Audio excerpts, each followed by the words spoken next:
নিষিদ্ধ নাকি ফেব্রুয়ারির নির্বাচনে শামিল হচ্ছে জাতীয় পার্টি। এই আলোচনা যখন নানা পর্যায়ে, তখন জাতীয় মহিলা পার্টির মতবিনিময় সভায় অংশ নিয়ে দলটির চেয়ারম্যান GM কাদেরের অভিযোগ, দেশের 50% জনগণকে বাইরে রেখে হচ্ছে এই ভোট।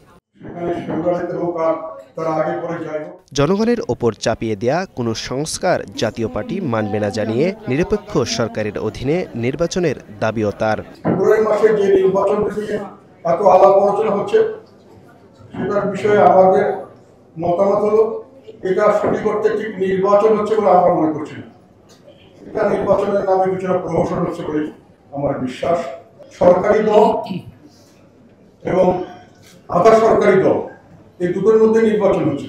50 ভাগের বেশি মানুষকে এই নির্বাচন থেকে বাইরে রাখা হয়েছিল, এখনো 50 ভাগের বেশি মানুষকে নির্বাচন থেকে বাইরে রাখা হচ্ছে। এ সময় এনসিপিকে সরকারি দল দাবি করে GM কাদের বলেন, তারা ও তাদের নিয়োগকর্তারা নির্বাচন পেছাতে নানা টালবাহানা করছেন।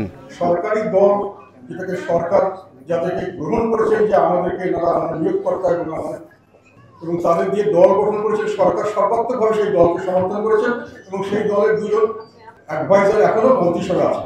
সমস্যা যেটা দাঁড়িয়ে গেছে সেটা হলো সরকারি দল আরো দীর্ঘদিন নির্বাচন ছাড়া এইভাবে সরকারে থাকতে চাচ্ছে।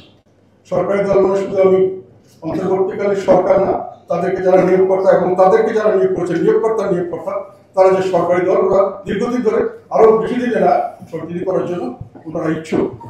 এইখানে সরকারি দল চেষ্টা করছেন যে কোনো ভাবে এটাকে আমরা থাকিয়ে দিতে পারি না, এবং সেভাবে তারা কিছু বাহানা তৈরি করেছেন যাতে করে নির্বাচনটাকে তারা পিছিয়ে দিতে পারে। এছাড়া নেতাকর্মীদের সংগঠিত হয়ে আগামী নির্বাচনে কার্যকর ভূমিকা রাখার আহ্বান জানান দলটির মহাসচিব শামীম হায়দার পাটোয়ারি।